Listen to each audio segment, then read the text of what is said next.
Un jour, je descendais un col dans les Alpes. Pour utiliser mon frein moteur, j'ai rétrogradé et il a fallu réduire fortement ma vitesse pour ne pas sursolliciter mes freins de service. J'ai modifié constamment les rapports de boîte pour rester dans les hauts régimes. J'ai vraiment eu l'impression de perdre du temps. Ce jour-là, j'ai regretté de ne pas être équipé d'un ralentisseur additionnel. Un formateur Renault Trucks m'a expliqué tous les avantages du ralentisseur Voith. Il procure une sécurité accrue dans les fortes pentes, permet de réduire considérablement l'usure des freins. De plus, j'ai été surpris que cette aide au freinage permette également d'économiser du carburant dans des conditions d'utilisation courantes.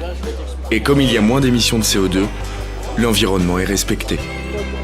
À la sortie du restaurant, le formateur m'a proposé de me montrer l'efficacité du ralentisseur Voith associé à une conduite rationnelle et sécurisée.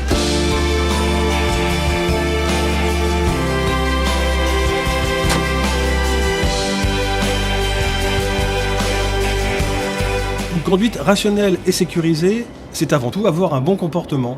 Les descentes donnent l'occasion de rouler gratuitement en profitant de l'énergie procurée par le poids du véhicule. Ah oui, grâce à l'énergie emmagasinée par le véhicule. Oui, tout à fait.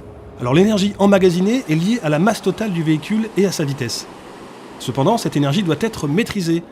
Il faut éviter une augmentation trop importante de la vitesse qui pourrait entraîner d'une part la perte de contrôle du véhicule et d'autre part le non-respect de la réglementation en matière de vitesse. Si tu actionnes le ralentisseur Voith, tu vas maîtriser plus précisément cette énergie. Mais si on sort de la zone verte, on risque pas de consommer plus de carburant ? Pas du tout. Le pied n'appuie pas sur l'accélérateur. Donc, malgré le régime moteur élevé, la consommation de gasoil est à zéro. Mais pourquoi le régime moteur doit être élevé ? Pour profiter au mieux de la combinaison frein moteur et ralentisseur Voith.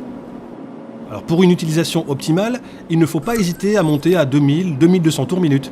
Un régime moteur élevé assure un meilleur refroidissement du ralentisseur Voith. Plus il est refroidi, plus il garde son efficacité. Et s'il n'est pas assez refroidi ? Le ralentisseur est délesté légèrement et momentanément pour éviter la surchauffe du système.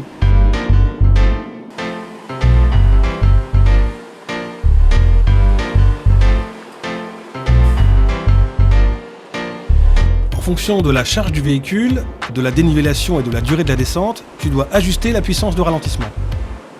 Sur les très faibles pentes ou faux plats, n'oublie pas de lever le pied de l'accélérateur pour utiliser l'énergie cinétique du véhicule. Dès qu'on lève le pied de l'accélérateur, l'injection est coupée. Donc on consomme plus de carburant, mais le véhicule continue d'avancer. Oui, grâce à l'énergie emmagasinée par le véhicule. Plus le véhicule est lourd et plus il va vite. Plus cette énergie est importante, même sur le plat. Donc, plus je suis chargé, plus je vais vite, plus j'irai loin, sans accélérer et sans consommer de gasoil. Oui, tu dois simplement vérifier que le véhicule ne prend pas trop de vitesse. Tu actionnes le ralentisseur plot par plot afin d'adapter progressivement la puissance de ralentissement à ta vitesse. Ok.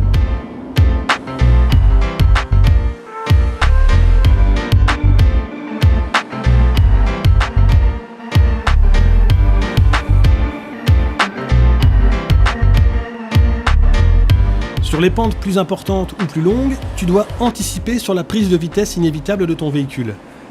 Dès le départ, tu rétrogrades et tu actionnes le ralentisseur progressivement. Au cours de la descente, tu maintiens la vitesse en augmentant ou en réduisant la puissance de ralentissement. Pour cela, tu disposes de 5 plots de réglage. Le premier plot correspond à une puissance de ralentissement minimum. Le dernier plot correspond à la puissance maximum du ralentisseur. Si dans une descente, le véhicule continue de prendre de la vitesse, tout en étant déjà à la puissance maximum de retenue, à ce moment-là, il faut freiner énergiquement le véhicule avec les freins de service afin de rétrograder tout en maintenant le Voith activé. D'accord, c'est simple.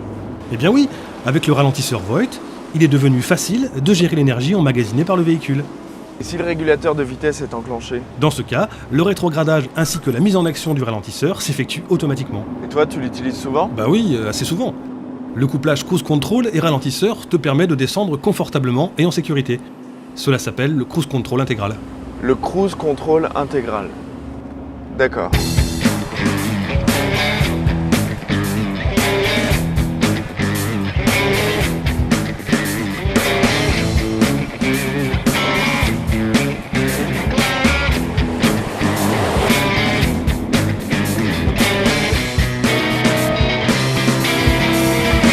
Contrairement à ce que beaucoup de conducteurs ont tendance à croire, l'utilisation du ralentisseur n'est pas réservée seulement aux descentes. Tu peux l'actionner dès que tu approches d'un rond-point, d'un feu tricolore, d'un stop, d'un changement de direction ou de tout autre événement nécessitant un ralentissement, qu'il soit suivi ou non d'un arrêt. 9 fois sur 10, ça remplace mes freins. 9 fois sur 10, c'est énorme. Et oui, donc on use moins les freins. Donc le coût d'exploitation du véhicule est réduit. Tout à fait. La chaîne cinématique est nettement moins sollicitée et son usure est par conséquent réduite. Mais pour bien utiliser le ralentisseur, tu dois anticiper. Anticiper? Oui, tu dois utiliser la signalisation présente sur les voies et surveiller le flux de la circulation afin de déceler d'éventuels signes de ralentissement. Dès que tu dois ralentir, tu lèves le pied de l'accélérateur. Tu rétrogrades afin d'obtenir un régime moteur élevé et tu actionnes le ralentisseur par plots successifs. Ok. Et ça se passe comment avec la boîte automatisée OptiDriver? Le rétrogradage s'effectue automatiquement afin d'amener le régime moteur dans une plage de ralentissement efficace. Pour un plus grand confort et rapidité d'action, on peut utiliser le mode max de la commande du ralentisseur. D'accord. C'est simple.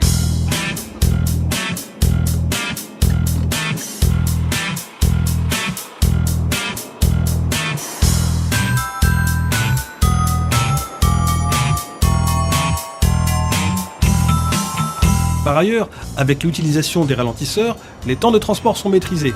La vitesse commerciale est améliorée. C'est évident que la conduite est plus souple. Tu régules mieux ton allure, moins d'à-coups, et en plus d'économiser du carburant, tu préserves la marchandise transportée. Oui, et en plus, le confort et la tranquillité d'esprit permettent de se concentrer sur la conduite et sur son environnement. Et donc d'anticiper. Indispensable pour économiser du carburant dans le cadre d'une conduite rationnelle. Tu as tout compris. Et l'intérêt d'un ralentisseur se mesure surtout en termes de sécurité. Avec un ralentisseur suffisamment puissant, tu peux descendre les pentes les plus fortes sans avoir recours aux freins de service. Il n'y a donc aucun échauffement des freins, ce qui garantit une efficacité maximale en cas de freinage d'urgence. De plus, mieux maîtriser son allure permet une conduite plus coolée, ce qui améliore ta vitesse commerciale. Oui, l'utilisation régulière et adaptée du ralentisseur est indéniable. Pour l'environnement, c'est tout bénéfice également. En sollicitant beaucoup moins les freins, on contribue à diminuer sensiblement l'émission de poussière nocive dans l'atmosphère. En bref, avec un ralentisseur additionnel, on améliore la sécurité du conducteur et des autres usagers, on réduit le prix d'exploitation du véhicule, on améliore la qualité du transport des marchandises et on respecte l'environnement.